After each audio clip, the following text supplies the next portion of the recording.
Assalamualaikum warahmatullahi wabarakatuh.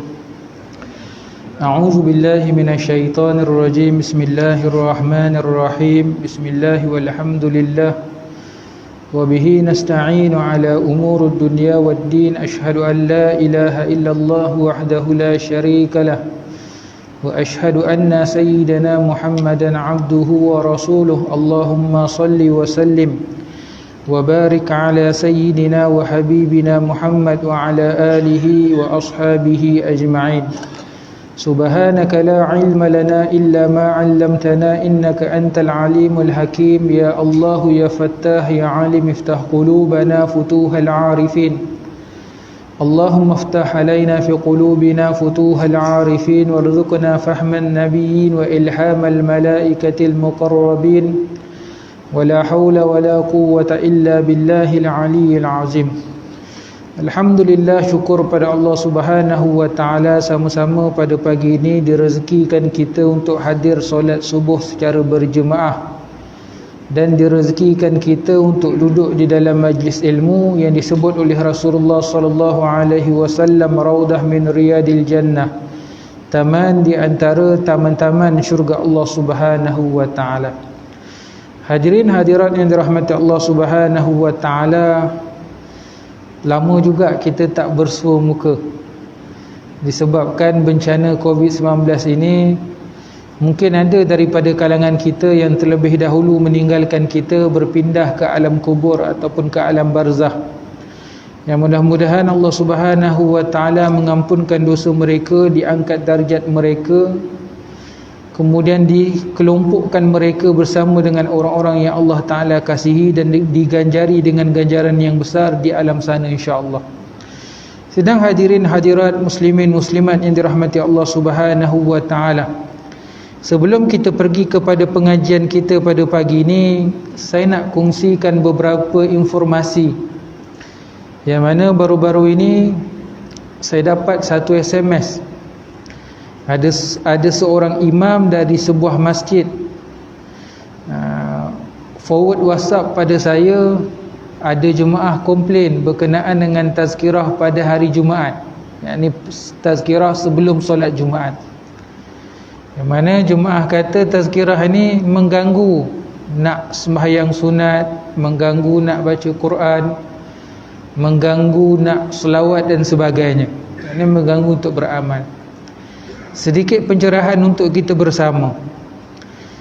Pada zaman Saidina Umar Al-Khattab menjadi khalifah, yakni di Masjid Nabi SAW, sebelum daripada menunaikan solat Jumaat, Saidina Abu Hurairah radhiyallahu taala anhu, beliau membacakan beberapa buah hadis Nabi SAW.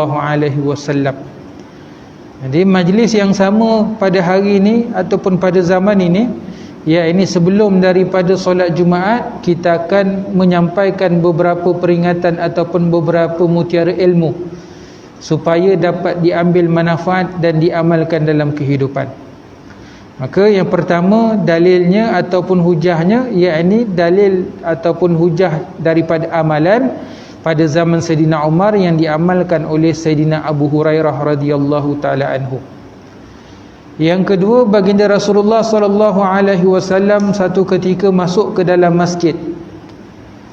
Bila mana baginda masuk ke dalam masjid, baginda terlihat akan dua kumpulan manusia. Kumpulan pertama sedang sibuk berzikir dan kumpulan kedua sedang sibuk menuntut ilmu. Maka Rasulullah sallallahu alaihi wasallam duduk bersama dengan kumpulan yang sibuk menuntut ilmu.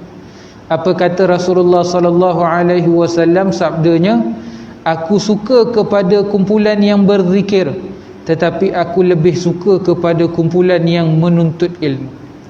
Maksudnya apa? Dua-dua amalan ini amalan yang disukai oleh Rasulullah sallallahu alaihi wasallam. Dua-dua amalan ini amalan yang dianjurkan oleh Rasulullah sallallahu alaihi wasallam. Tidaklah Rasulullah menghalang salah satu daripada dua amalan ini. Cuma Rasulullah sebut Rasulullah lebih suka kepada majlis ilmu. Maksudnya ketika hari Jumaat, ketika tazkirah disampaikan, mungkin ada daripada kalangan kita yang sedang solat sunat. Mungkin ada daripada kalangan kita yang berzikir, ada daripada kalangan kita yang membaca Al-Quran, yang selawat kepada Nabi SAW, maka tidaklah ia perkara yang bersalahan dengan waktu ketika mana menyampaikan tazkirah. Yang nak dengar tazkirah itu yang lebih baik. Yang tak nak berzikir, nak sembahyang, nak solawat, nak baca Quran pun ahlan wa sahlan, dipersilakan. Maka tak boleh saling menyalahkan antara satu dengan yang lain. Jadi jelas, tak naklah dengar-dengar komplain-komplain begini tuan-tuan. Dia bukan masjid sini, saya sebut masjid tempat lain, tapi saya kongsikan. Sebab setiap masjid ada solat Jumaat, dan mungkin ada persoalan-persoalan begini, ataupun ada komen-komen begini dan sebagainya.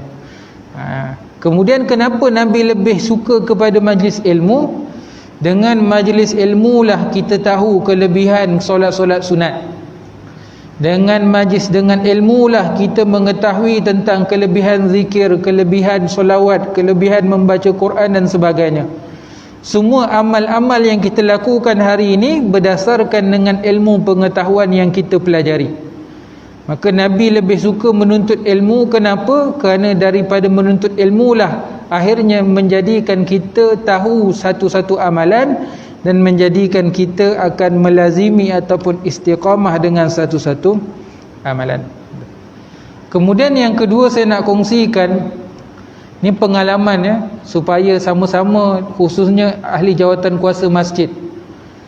Baru-baru ni saya kuliah di sebuah surau dalam Selangor juga.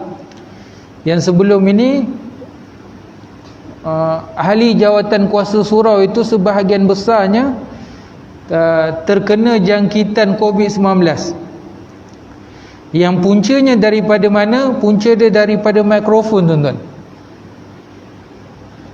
Masing-masing tukar-tukar pakai, mask dibuka. Contoh kalau ceramah, dulu saya pun macam tu juga tuan-tuan. Bila nak kuliah, saya tarik mask ke bawah. Kuliah ataupun bercakap dengan menggunakan mask ni 3-4 minit boleh tahan, lebih lemas tuan-tuan. Jadi kita tarik.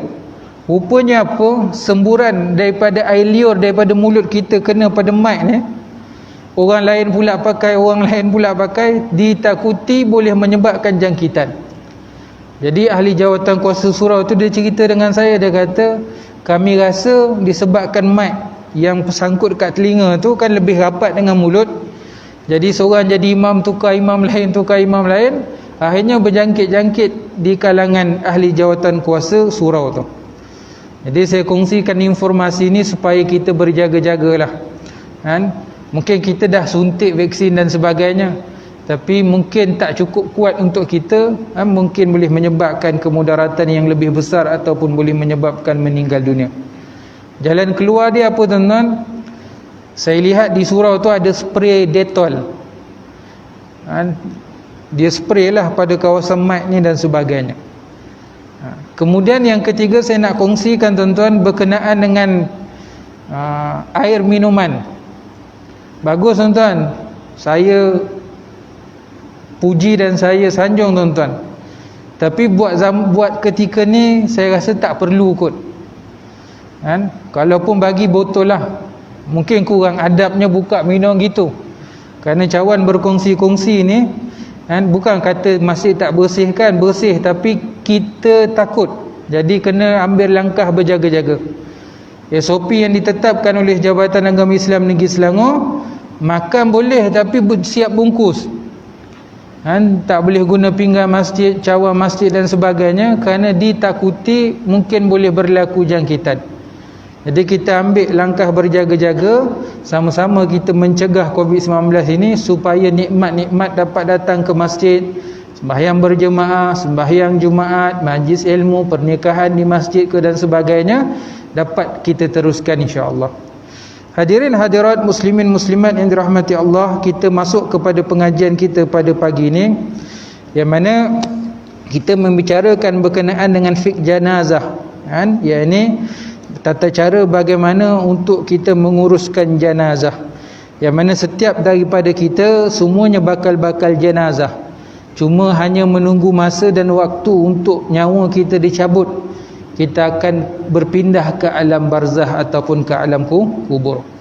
Maka orang yang hidup perlu mengetahui tata cara bagaimana untuk menguruskan jenazah, supaya bila mana berlaku kematian, sekurang-kurangnya kita dapat berkhidmat dengan orang yang kita kasihi dengan menguruskan jenazah mereka.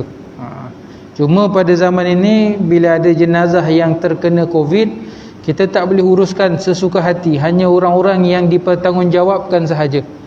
Tapi kalau ada jenazah yang lain yang meninggal dunia dengan sebab-sebab yang lain yang dibenarkan untuk kita uruskan, maka ini khidmat bakti yang terakhir kita kepada orang yang kita kasihi, untuk kita menguruskan jenazah mereka. Contoh mak ayah kita. Jadi kita sebagai anak, inilah khidmat bakti terakhir, kita uruskan jenazah mereka. Jadi perlu kita pelajari dan perlu kita ketahui berkenaan dengan tata cara bagaimana menguruskan jenazah. Tu hebat tuan-tuan agama Islam ni. Bahkan orang mati pun tuan-tuan ada cara-cara dia bagaimana nak menguruskan orang mati. Ini hebatnya agama Islam tuan-tuan. Mungkin tidak ada pada agama-agama lain. Mungkin yang lain boleh buku-buku bungkus, tanam ataupun bakar. Tapi kita Islam ni ada cara-cara, tata cara yang perlu dilaksanakan untuk menghormati juga si jenazah ataupun si mati. Yang ini bila seseorang Islam telah meninggal dunia, maka bagi orang yang hidup hendaklah melakukan perkara seperti berikut. Yang pertama, hendaklah dipejamkan ataupun ditutupkan matanya dan menyebut kebaikan serta mendoakan, meminta keampunan kepada Allah Subhanahu wa taala di atas dosanya. Jadi yang pertama, bila mana seseorang meninggal dunia, kadang-kadang kita lihat matanya sedikit terbuka. Ada sebab dia. Sebabnya kenapa? Ketika rohnya dicabut, dia melihat akan rohnya ataupun malaikat mencabut rohnya. Bila sudah terkeluar daripada badan, sudah tidak ada daya kemampuan untuk nak menutup kembali matanya, dah mati ataupun meninggal dunia. Maka adabnya kita tutupkan mata si jenazah, dengan kita lurutkan ataupun gunakan jari kita untuk kita urutkan pada kelopak matanya supaya ditutup. Zaman dulu saya ingat orang selalu kadang-kadang letak duit shilling 50 sen. Boleh tak letak duit shilling? Tidaklah jatuh sampai kepada haram, tapi adabnya kurang. Kerana duit shilling duit juga. Bila duit ini perkara terkait dengan dunia, nafsu, maka orang mati ni orang yang sudah meninggalkan dunia dia, maka biarkan dia tinggalkan dunia, jangan terikat lagi dengan perkara-perkara keduniaan, kekayaan dan sebagainya. Jadi letak duit ni tak berapa nak kena tuan-tuan. Kalau contoh nak letak pun sesuatu, tudung oren boleh lah kot kan. Tuan-tuan tahu tudung oren kan, minum air botol gas tu kan ada tudung, dia punya tutup dia. Tapi pun tak cantik juga. Diberi jalan keluar bagaimana? Diletakkan kain tutup muka, dah habis cerita. Jadi diletakkan kain, ditutup muka dan seluruh tubuh badannya dengan kain. Itu lebih bagus. Kemudian mendoakan si jenazah. Sabda Rasulullah sallallahu alaihi wasallam daripada Sayyidina Shaddad bin Aus, "Iza hadartum mautakum fa'aghmidu basara fa innal basara yatba'ur ruh wa qulu khairan fa innal malaikah tu'amminu ala ma yaqulu ahlul bait." Rawahu Ahmad wa Ibnu Majah. Ya, ini kata Nabi SAW, apabila kamu menghadapi orang mati, maka hendaklah kamu pejamkan, yakni tutupkan matanya, kerana sesungguhnya mata itu mengikut roh. Macam saya sebutkan tadilah, yakni rohnya dicabut, dia nampak. Orang yang nak kepada hampir mati, orang yang nazak, Allah Ta'ala buka hijab dia. Apa yang tak nampak oleh orang biasa akan nampak oleh orang yang menghadapi sakaratul maut. Dia akan nampak nanti macam-macam lah. Mungkin dia akan nampak datangnya Rasulullah SAW, itu yang terbaik, akan membimbingnya ketika mana sakaratul maut, tak mustahil.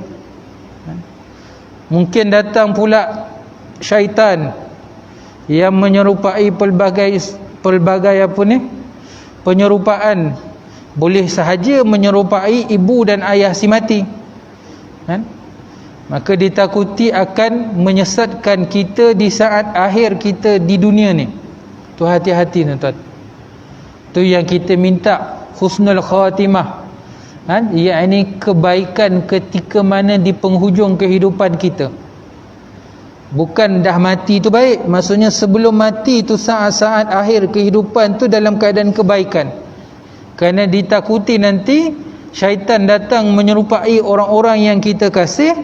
Yalah, bila kita tengok orang kita kasih dia menyerupai mak dan ayah kita, syaitan sesekali takkan boleh menyerupai Rasulullah, tetapi dia boleh menyerupai orang lain. Dia datang jumpa kita, hasut kita sekian. Akhirnya apa? Akhirnya dia berjaya menyesatkan kita nanti. Kisah Bani Israel, kisah Israeliat.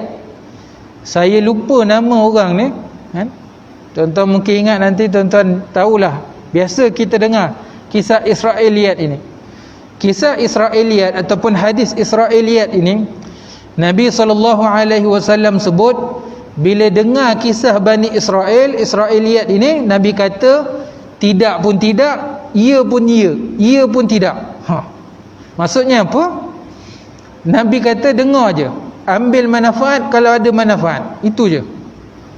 Jadi kita ni, ialah hari ni orang mudah-mudah tuan-tuan, hadis dhaif tolak gitu saja.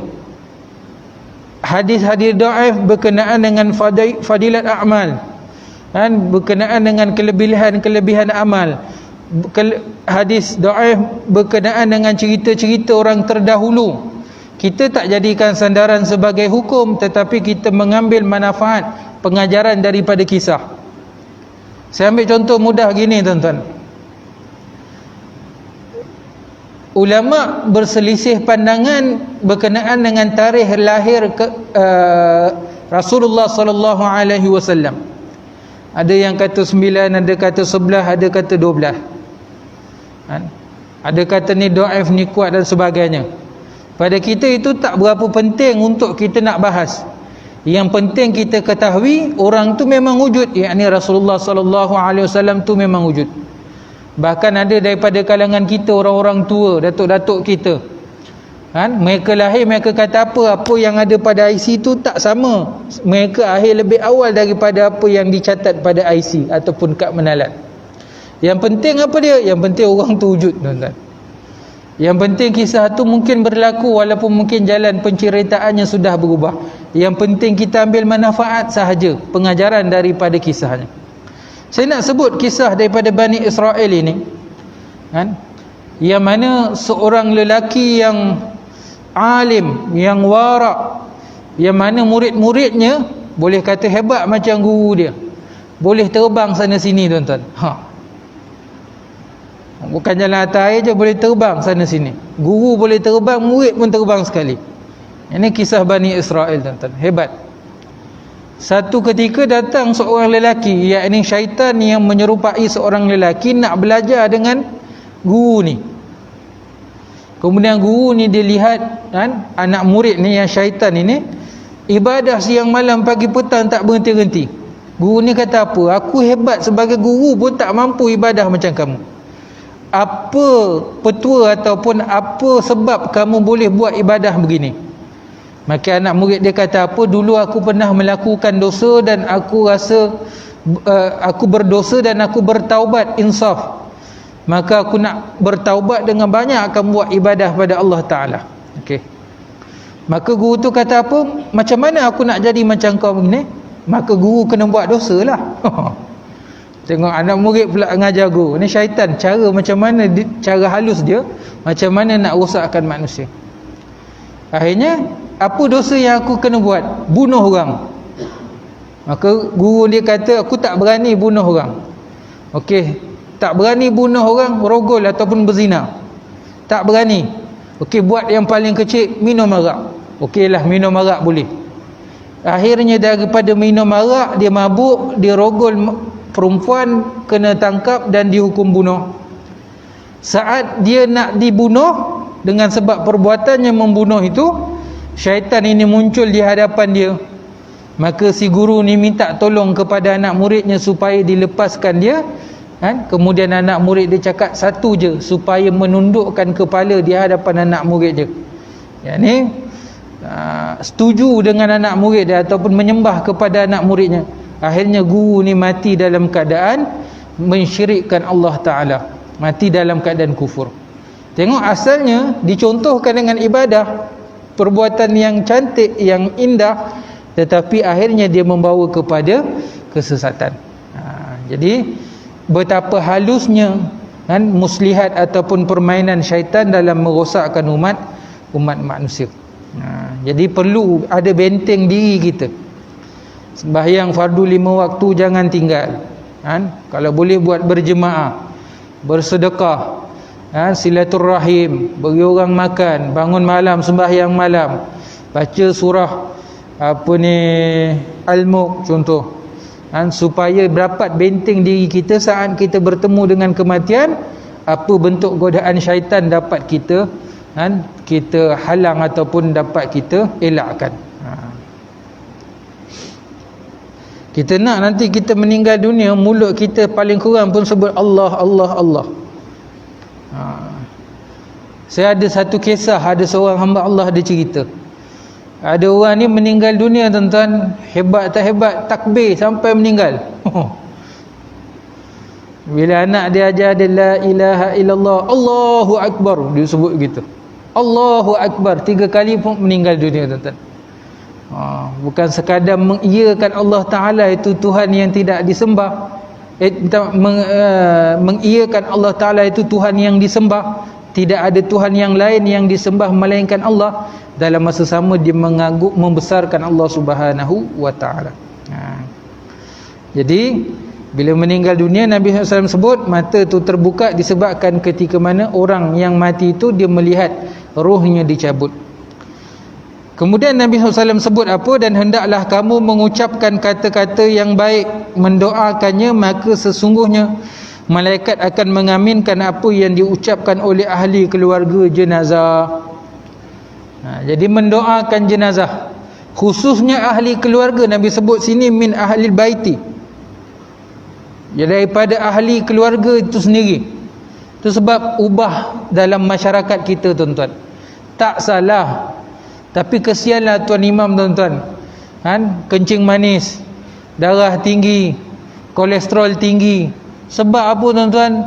Seminggu kadang-kadang 2-3 kali kenduri tahlil tuan-tuan. Habis tuan imam kena makan, tak makan tak boleh, buruk adab tuan-tuan. Jadi tak boleh nak jaga berat badan dan sebagainya. Contohlah, kan? Sepatutnya ahli keluarga sendiri yang baca, kita datang tolong aminkan. Ini sikit-sikit dia ulur-ulur, imam boleh tak imam? Bukan kata tak boleh, bukan kata salah, tapi kan lebih baik ahli keluarga, kerana doa ahli keluarga itu lebih dimakbulkan berbanding doa orang lain. Doa anak-anak ketika hidup, doa mak ayah untuk anak-anak itu makbul. Mak ayah dah meninggal dunia, doa anak-anak untuk mak ayah itu lebih makbul. Kan disebutkan oleh Nabi SAW, kan, 3 perkara. Iza mata banu Adam inqata'u amaluhu illa min salas. Apabila matinya anak Adam ini, terpotong segala amalnya melainkan 3 perkara. Salah satunya apa? Doa daripada anak-anak yang soleh. Bukan doa tuan imam, bukan doa ustaz, doa anak yang soleh. Maksudnya apa? Yang menjadi tanggungjawab sepatutnya anak-anak lah. Ustaz jemput datang rumah, tuan imam jemput datang rumah, malam ni kami nak buat tahlilan. Okey, datang. Anak baca doa, tuan imam amin amin amin. Ni ada sikit sumbangan makan ke dan sebagainya pada tuan imam dan jemaah-jemaah yang lain. Maksudnya dalam berdoa dan dia bersedekah juga. Itu sepatutnya begitu. Doa bahasa Melayu pun tak apa, Allah Ta'ala tahu tuan-tuan, kan? Yang penting ikhlasnya dalam berdoa itu kita nak. Kita nak doa bahasa Melayu pun segan. Apa nak segan? Kan, kita doa dengan bahasa Arab bagus, tapi tak tahu makna, masalah tuan-tuan. Jadi doa dalam bahasa Melayu. Saya ambil contoh apa tuan-tuan dalam berdoa.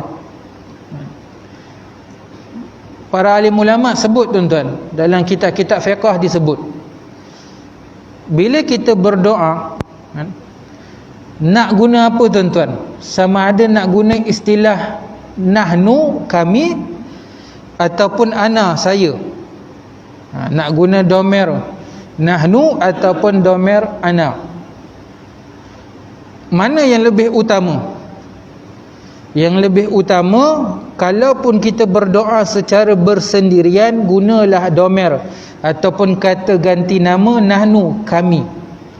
Contoh kita sembahyang subuh seorang-seorang kat rumah, Allahumma hdina, sepatutnya begitu.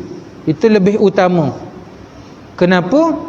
Kerana dalilnya daripada suratul Fatihah. Kita sembahyang, tiap-tiap orang baca Fatihah, tapi kita baca macam mana? Ihdinas siratal mustaqim, tunjukkan kami jalan yang lurus.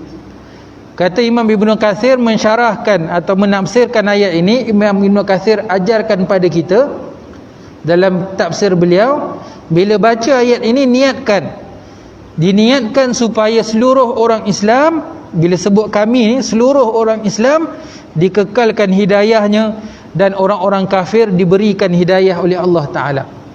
Jadi dalam berdoa jangan kedekut, doa sekali ramai-ramai, walaupun kita sembahyang seorang-seorang kat rumah, dalam bilik tutup lampu gelap-gelap, orang tak tahu, tapi doa untuk orang lain.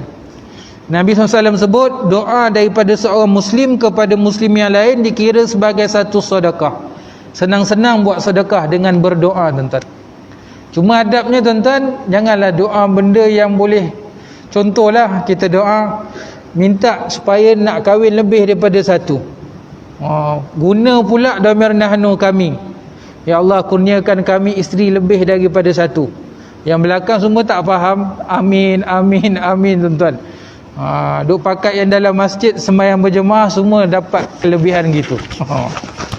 Ini adab berdoa, tuan-tuan. Contoh. Jadi Nabi sebut ni daripada ahli bait, daripada keluarga, tuan-tuan. Bukan ahli bait ni keluarga Nabi. Memang keluarga Nabi digelar dengan ahlul bait, tapi yang disebutkan dalam hadis ni keluarga kita, keluarga si mati itu. Maka memperbanyakkan doanya kepada Allah Ta'ala. Kemudian dalam hadis yang lain yang diriwayatkan daripada Ummi Salamah, Rasulullah sallallahu alaihi wasallam bersabda, la tad'u ala anfusikum illa bi khair, fa innal malaika yu'minu ala ma yaqulun, rawahul Muslim. Jangan kamu berdoa ke atas diri kamu kecuali doa kebaikan, sesungguhnya malaikat mengaminkan apa yang kamu doakan. Jadi doa ni doa yang baik-baiklah. Bukan Islam terus larang tak bagi doa yang tak elok, tapi utamakan dengan doa yang baik-baik. Imam Ahmad ibn Hanbal rahimallahu ta'ala, beliau pernah ditanya. Imam Ahmad ni kalau baca sejarah beliau ni banyak duduk dalam penjara, kerana pada zaman beliau itu akidah Mu'tazilah ini akidah pemerintah, mengatakan Al-Quran itu mushaf itu, Al-Quran itu makhluk, mengatakan Al-Quran itu makhluk. Imam Ahmad kata tak, Al-Quran kalamullah, bukan makhluk. Maka tak setuju dengan pemerintah, tangkap, masuk dalam penjara.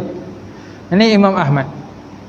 Bila ditanya kepada Imam Ahmad, andainya Allah Ta'ala berikan satu doa yang makbul untuk beliau, apa yang beliau akan doakan? Beliau kata apa? Aku akan doakan supaya pemerintah ataupun khalifah ataupun pemerintah itu diberikan hidayah oleh Allah Ta'ala. Saat beliau dizalimi, beliau boleh lagi cakap nak doakan supaya pemerintahnya diberi hidayah. Ini adab ataupun akhlak kita sebagai seorang Muslim. Itu sebab, tuan-tuan, minta maaf saya sebut, kadang-kadang kita ni berlainan bendera. Masing-masing ada pemikiran sendiri, idea sendiri dan sebagainya. Memang kita hukum atas pemikiran kita, atas ilmu kemampuan kita, mungkin kita kata orang lain salah. Tetapi janganlah kita menyalahkan sampai saat dia dah masuk kubur pun dia salah. Kita berbeza pandangan dan sebagainya pun kadang-kadang kita lihat apa yang dia bawa memang menjurus kepada kemurkaan Allah, memang tak nak kepada syariat Islam dan sebagainya, contoh. Tapi kita sesama Muslim, apa tanggungjawab kita? Kalau dah penghujung hayat dia dah begitu, tapi jangan pernah berhenti mendoakan supaya dia diampunkan oleh Allah Ta'ala. Itu tuan-tuan. Nanti kita nanti dekat akhirat, nanti di mahsyar, saat amalan dia ditimbang, tengok-tengok, aku dulu punya jahat, tapi tengok pahala banyak, dosa sikit. Contoh, siapa punya kerja? Rupanya sebabkan kita mendoakan supaya Allah Ta'ala ampunkan dosa dia. Jadi kita ni kena jadi umat yang penuh kasih sayang. Berbeza pandangan ke, berbeza pendapat ke, bendera ke dan sebagainya, dah itu dunia. Dia dah mati, kita doakan mudah-mudahan Allah Ta'ala ampunkan dosa dia.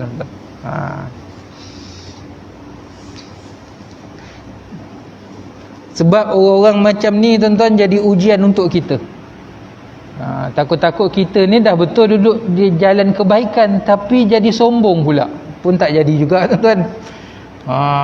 Kita ahli masjid, orang tak datang masjid, habis kita pukul rata itu semua sia-sia ni. Ni semua tak nampak jalan ke syurga. Macam kita je nampak tuan-tuan. Tak boleh. Pujuk masyarakat. Ajak masyarakat datang ke masjid. Saya sebut tuan-tuan, bila start boleh kuliah ni, kebanyakan tempat memang mengecewakan tuan-tuan. Sikit jemaah. Dan semalam juga tuan-tuan, saya perasan tuan-tuan, saya keluar sembahyang Jumaat lewat, saya tengok ada orang lelaki ni tuan-tuan, lelaki-lelaki ni yang sepatutnya solat Jumaat, duduk meniaga tuan-tuan, jual air balang, jual ayam goreng, nasi lah, segala macam tuan-tuan.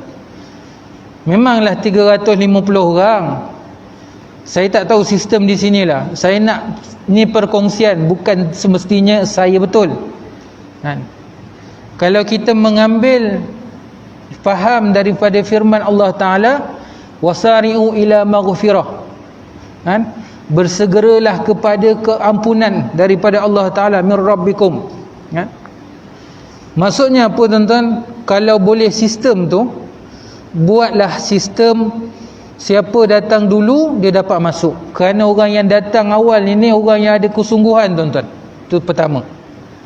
Sebab ada setengah ni buat sistem isi borang ke apa benda ni, tempahan, dah tempah tak datang. Ini masalah juga.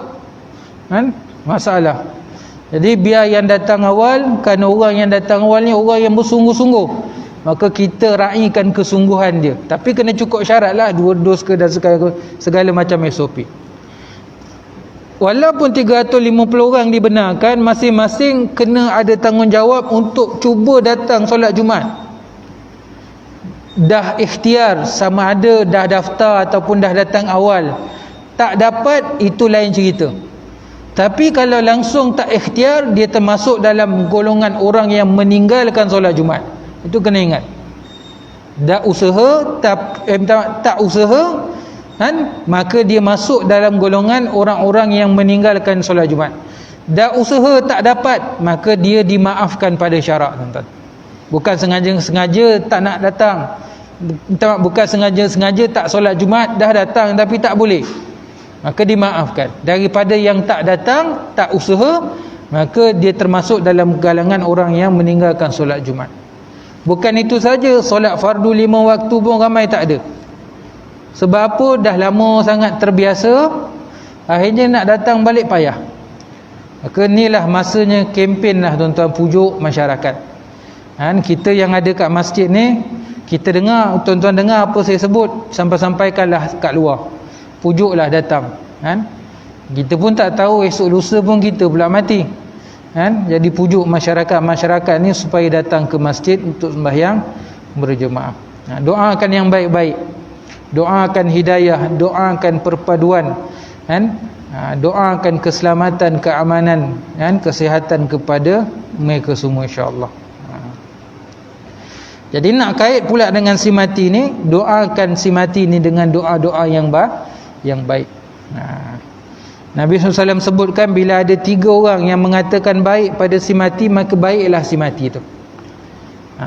Saya ada 3 orang yang mengatakan baik pada si mati, maka baiklah pada si mati tu.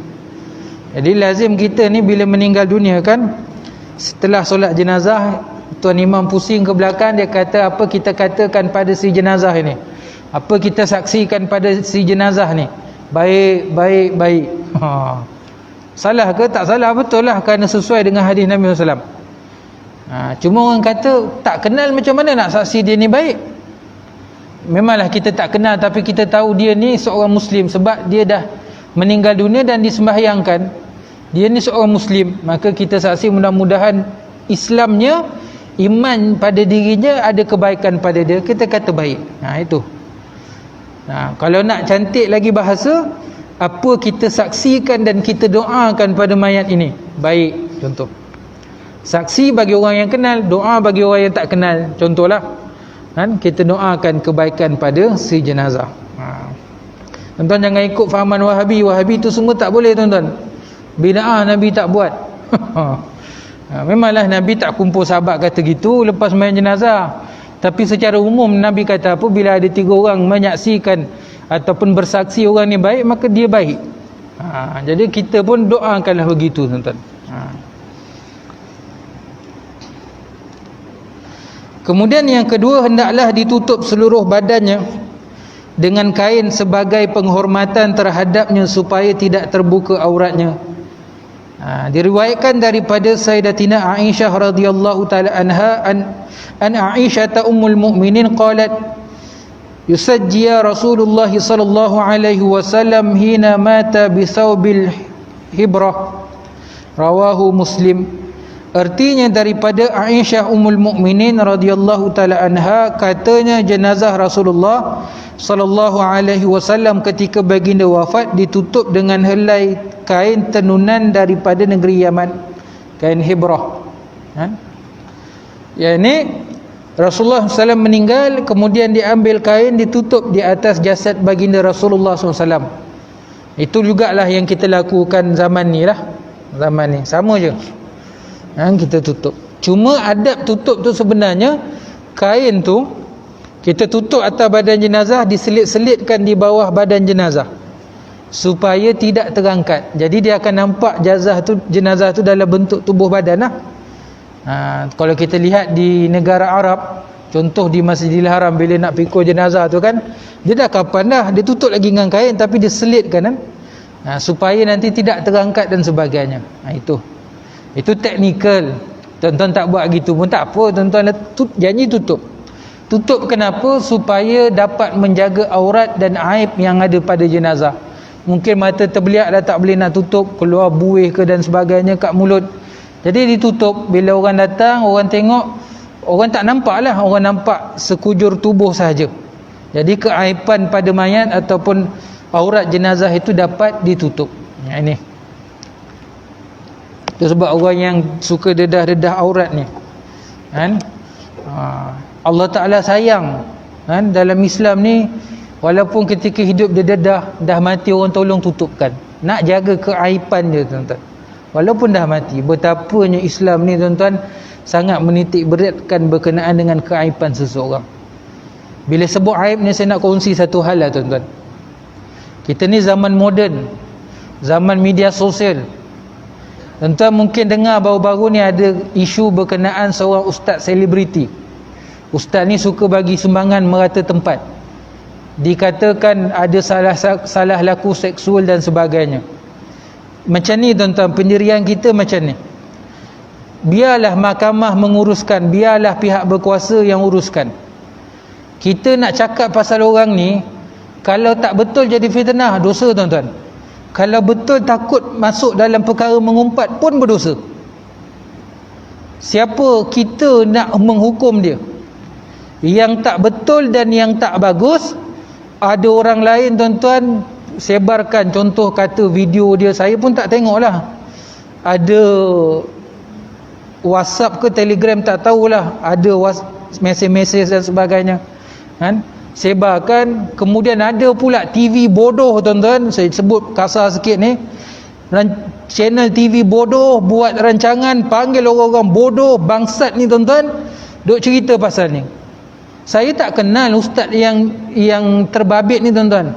Dia tak kenal saya. Tapi sebagai seorang Muslim, kalau bersalah, pergi bawa kepada pihak berkuasa. Pihak berkuasa buat siasatan. Kalau ada salah laku, buat pendakwaan, hukumlah. dengan hukum yang adil. Kenapa nak bawa dalam media sosial? Supaya nak tarik perhatian orang lain supaya komen, tuan-tuan. Apa kelayakan kita nak komen, nak menghukum, nak menghakimi orang lain? Jangan, tuan-tuan, hati-hati. Itu sebab Nabi SAW sebut, tuan-tuan, akhir zaman ni fitnah lalu di hadapan pintu-pintu rumah kamu. Sahabat kata apa? Ketika tu kami nak buat macam mana? Kamu masuk dalam rumah kamu, kunci pintu kamu, ikat isteri dan anak-anak kamu. Maksud daripada hadis ni apa? Zaman kita ni fitnah mudah, bukan pintu, depan mata dah terus. Handphone kita, tablet kita, Facebook kita, Instagram kita, WhatsApp kita, Telegram kita, apa benda segala macam media sosial. Jangan mudah respon ya ataupun tidak. Dia akan berlalu, akhirnya dia akan senyap. Tuan-tuan tak takut kan, tuan-tuan? Zaman dulu fitnah dalam kampung, fitnah datang daripada mana? Kedai kopi orang lepak-lepak cerita hal orang lain. Fitnah datang daripada mana? Rewang-rewang keduri kahwin, sambil potong bawang, sambil ngumpat orang, cerita dalam kampung. Hari ni orang PKP duduk dalam rumah pun boleh fitnah sampai Amerika, tuan-tuan. Dengan hanya share, dengan hanya like, dengan hanya komen, orang luar negara pun boleh tahu, tuan-tuan. Benda belum pasti betul ataupun tidak. Jadi siapa kita untuk nak cerita pasal orang lain, tuan-tuan? Hati-hati. Ini adab akhlak kita sebagai seorang Muslim, tuan-tuan. Ini saya tak nak macam ni, tuan-tuan, berlaku dalam kehidupan kita, masyarakat umat Islam dalam negara kita. Zaman ni, tuan-tuan, kalau tuan-tuan perasan, ustaz-ustaz pun saling hasad antara satu sama lain. Masing-masing cari pengaruh, tuan-tuan. Cari anak murid kumpul, berbalah, kau tak betul, kau ni segala macam. Dan sedangkan sepatutnya asatizah ni mereka duduk sekali. Perbezaan pandangan itu pasti berlaku kerana kita manusia. Tetapi kita ambil yang fundamental, yang asas. Apa dia? Tanggungjawab kita mengajak masyarakat, mendidik masyarakat untuk sama-sama hidup dengan cara hidup Islam. Beribadah kepada Allah Ta'ala, reda, tawakal kepada Allah Ta'ala, sabar dengan ketentuan Allah Ta'ala, bukan saling berbalah antara satu sama lain, tuan-tuan. Ni hari ni. Bahkan ustaz-ustaz ni, tuan-tuan, kesian. Saya pun takut, tuan-tuan, bila ada rakaman-rakaman ni, tuan-tuan. Saya mengajar, kalau mengajar saya suka pakai Google Meet. Facebook ni apa, tuan-tuan? Takut orang ambil video kita ni yang berlaku hari ni, tuan-tuan. Dia potong sambung. Lalah kita cakap lain pula jadi ni, tuan-tuan. Dah jadi fitnah dalam media sosial, bergaduh sesama sendiri dan sebagainya. Na'udzubillahi min zalik, tuan-tuan. Ini hari ni yang berlaku. Sedih, tuan-tuan. Biarlah kita ni tak ada apa-apa, orang tak kenal pun tak apa. Janji selamat daripada fitnah dunia ni, tuan-tuan. Jadi kembali ni, tuan-tuan. Jenazah Rasulullah sallallahu alaihi wasallam itu ditutup dengan kain hibrah. Kain tenunan daripada Yaman. Ini untuk apa? Untuk nak menjaga aurat dan nak menjaga keaiban yang mungkin ada pada si jenazah. Kemudian yang ketiga, yang terakhir untuk pagi ni, ahli keluarga jenazah yang mampu hendaklah segera membayar hutang jenazah itu. Jika ia berhutang, sama ada dibayar dari harta peninggalan jenazah dan dari pertolongan keluarga itu sendiri. Sabda Rasulullah sallallahu alaihi wasallam, nafsul mu'mini mu'allaqatun bidainihi hatta yuqda anhu, rawahu Ahmad wa Tirmizi. Yani yang ketiga, keluarga jenazah itu perlu selesaikan segera hutang si jenazah. Hutang ni dia ada dua lah, senang cerita. Satu, hutang yang tidak dijamin. Yang kedua, hutang dengan jaminan. Contoh beli rumah, beli kereta, insurans dah jamin, selesailah, tu tak ada pening kepala. Yang kedua, hutang yang tak ada jaminan, tu kena selesaikan. Sama ada minta penangguhan ataupun minta halal, tuan-tuan. Dengan orang meninggal, duit banyak tapi dalam bank tak boleh keluarkan begitu saja, kan ada prosedur dia, mungkin lambat, maka minta supaya ditangguh dulu, bayar kemudian hari, contoh. Jadi Nabi SAW sebut roh orang mukmin itu tergantung tidak sampai ke hadrat Allah Ta'ala kerana hutangnya, hingga dibayar dahulu hutangnya itu oleh keluarganya. Dulu kita faham daripada hadis ni, tuan-tuan, orang dulu dia cerita apa, jalan-jalan kat kampung, kat pokok ara tu ada hantu. Ni mesti tak bayar hutang, roh tak lepas naik ke langit. Dia katanya gitu, tuan-tuan. Tak, bukan gitu. Itu bukan roh, itu jin, kan? Yang mengganggu manusia. Yang dikatakan roh ini tergantung ni, maksudnya apa? Tertahan nikmat untuk dia. Dia orang baik, orang soleh, sembahyang fardu 5 waktu segala macam, memang orang baik. Tapi mungkin ada hutang dia, bukan dia tak nak bayar. Dia nak bayar tapi dah meninggal dunia. Jadi tertangguh nikmat atas kebaikan orang soleh ini, sepatutnya dia berpindah ke alam barzah, dia dapat nikmat ke alam barzah, kan? Kuburnya luas dan sebagainya. Tapi tertangguh nikmat ini disebabkan apa? Disebabkan dengan hutang yang ada ketika mana hidup.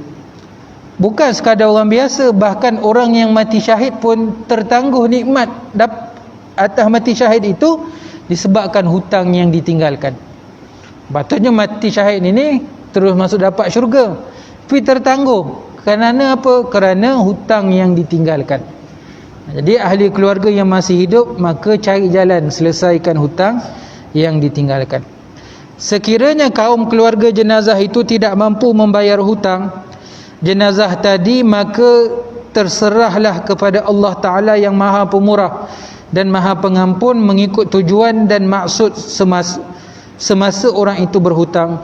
Sabda Rasulullah SAW dalam hadisnya yang diriwayatkan daripada Ibnu Umar radhiyallahu ta'ala anhu, ad-dainu dainani faman mata huwa yanwi qada'ahu fa ana waliyuhu wa man mata wala yanwi qada'ahu fadhalika alladhi yu'khadhu min hasanatihi laisa yawma idzin dinarun wala dirhamun. Rawahu Tabrani. Hutang itu ada dua jenis, kata Nabi SAW. Siapa yang mati meninggalkan hutang sedangkan ia berniat untuk membayarnya, maka akulah yang akan menjadi wali, yakni melindunginya. Jadi penjamin lah, kan? Orang yang berhutang, dia niat nak bayar hutang tapi belum sampai masa dia meninggal, maka Nabi jadi wali, jadi penjamin dia di akhirat nanti. Ni maksudnya apa, tuan-tuan? Ada orang dia niat dia memang main-main niat lah. Ini yang betul-betul nak bayar, bukan nanti kita balik, ustaz dah kata hari macam ni, aku kena niat lah, tapi tak payah bayar, niat je. Tak boleh. Ini niat ke arah nak bayar, tapi belum sampai masa. Contohlah 1 hari bulan dia nak bayar hutang, tahu-tahu tu hari ni meninggal dunia, lambat lagi, baru 16 hari bulan, contoh. Jadi Nabi jadi penjamin pada hari akhirat kelak. Ini bagi yang tak mampu. Ahli keluarga mampu selesaikanlah hutang si mati. Dan sesiapa yang mati sedangkan ia tidak berniat untuk membayarnya, maka pembayaran akan diambil daripada amal kebajikan, kerana di waktu itu tidak ada emas dan perak untuk membayarnya. Jadi yang tak niat nak bayar, ada orang memang dia hutang, dia letak niat, dia niat aku tak nak bayar. Contoh, ada dia niat tak nak bayar, itu masalah lah. Nanti bila di hari akhirat, diambil amal kebajikan dia, diberikan kepada orang yang memberi hutang. Jadi memberi hutang ni boleh dapat pahala banyak kalau mampu bagi orang hutang, tuan-tuan. Kita tak mampulah, kan? Habis orang hutang dengan kita tak bayar. Jadi orang yang berhutang ni tak bayar dan tak ada niat kesungguhan nak bayar, maka diambil amal kebajikannya, diberikan kepada orang yang memberi hutang. Hal begini, kan? Keadaan begini bukan sekadar dalam isu hutang, dalam isu fitnah, isu mengumpat orang pun sama, tuan-tuan. Kita fitnah orang, kita umpat orang, amal kebajikan orang yang diumpat itu, kan, amal kebajikan kita ni yang mengumpat itu akan diberikan kepada orang yang diumpat. Habis amal kebajikan kita, tuan-tuan, kan, dosa dia pula kita ambil. Lagi dahsyat, tuan-tuan. Jadi maksud dia apa, tuan-tuan? Kan, jangan berhutang, jangan ngumpat orang, jangan fitnah orang, tuan-tuan. Senang cerita, buat hal sendirilah. Buat hal sendiri. Jangan mudah-mudah cakap pasal orang lain. Dia umur ni macam ni lah tuan-tuan. Kalau dah sampai umur 40, ini lazim lah para alim ulama sebut, kurangkan bercakap, banyakkan beramal. Saya kena cakap kuliah lah, lepas kuliah tak boleh cakap banyak-banyak lah. Peduli hal orang lain. Kadang-kadang kita dengar orang cerita-cerita kan, hal orang lain tu tak akan mengurangkan rezeki kita, tak akan menambahkan rezeki kita, kerana dia bukan beri rezeki pada kita. Bahkan kadang-kadang mengurangkan pahala kita, menambahkan dosa. Jangan pedulilah. Orang lain dia nak cerita buruk orang lain, itu mulut dia, nanti dia jawablah ke hari akhirat. Nabi kata apa? Ada 2 lubang tuan-tuan yang akan membakar manusia dalam neraka nanti. Lubang pertama mulut. Kerana mulut ni banyak cakap benda-benda yang kadang-kadang boleh menyebabkan fitnah, ngumpat dan sebagainya. Mulut. Yang kedua, lubang, minta maaf saya sebut, kemaluan. Di situlah berlaku zina dan sebagainya tuan-tuan, yang akhirnya menyebabkan dicampakkan ke dalam neraka Allah Ta'ala tuan-tuan. Jadi hati-hati.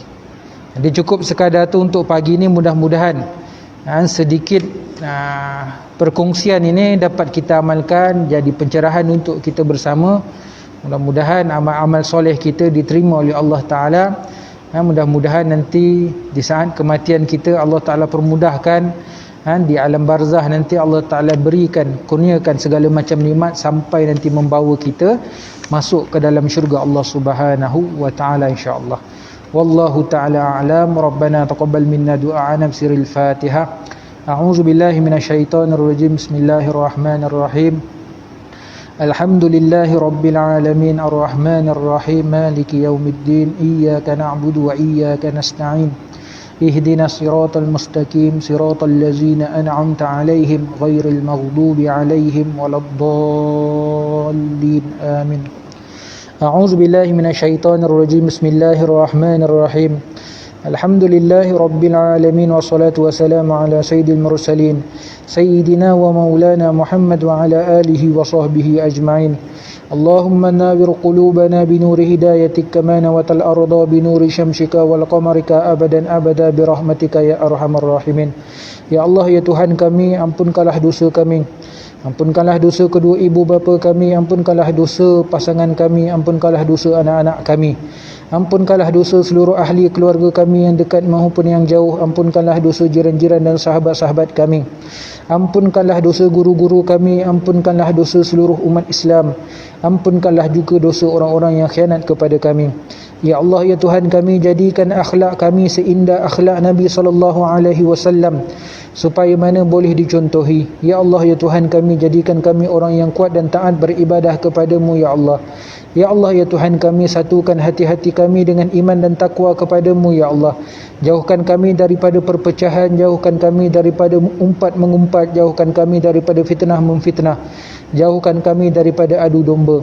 Ya Allah, ya Tuhan kami, andainya daripada kalangan kami yang sakit, Engkau sembuhkanlah, ya Allah. Andainya daripada kalangan kami yang miskin, Engkau kayakanlah, ya Allah. Andainya daripada kalangan kami yang sempit, Engkau lapangkanlah, ya Allah. Andainya daripada kalangan kami yang sengsara, Engkau bahagiakanlah, ya Allah. Ya Allah, ya Tuhan kami, andainya COVID-19 yang tertimpa ke atas kami ini dikarenakan dosa-dosa kami, ya Allah, ampunkanlah dosa-dosa kami, ya Allah. Kami bertaubat kepadamu, ya Allah.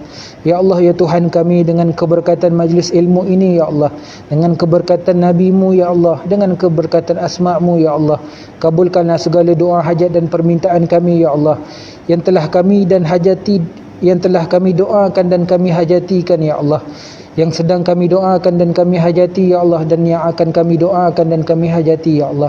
Kabulkanlah segala doa dan permintaan kami, ya Allah.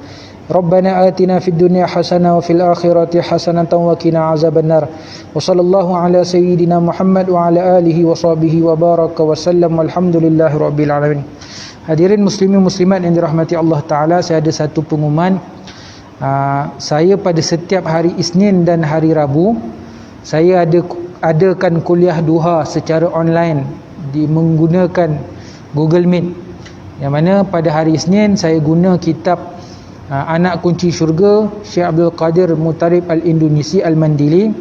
Pada hari Rabu saya guna kitab Tuhfatur Raghibin Syekh Arsyad Banjari, yang mana kuliah ni bermula pukul 9.30 pagi sampai pukul 10.30 pagi. Nanti insya-Allah saya akan kongsikan link dengan ahli jawatankuasa masjid. Saya harapkan ahli jawatankuasa masjid boleh sebarkan dalam grup masjid ataupun grup kampung. Saya panggil kuliah ni kuliah POP. Maksud POP tu pengajian orang pencen. Asal saya ambil nama ni kat Masjid Negeri. Dulu Masjid Negeri ada kuliah POP. Saya tanya POP tu apa? Pengajian orang pencen. Jadi baki-baki umur yang ada ni, kita manfaatkanlah pagi-pagi hari sebelum keluar pergi minum kopi ke dan sebagainya, kita menuntut ilmu. Kalau kedai-kedai pun kebanyakan buka pukul 10 ke atas.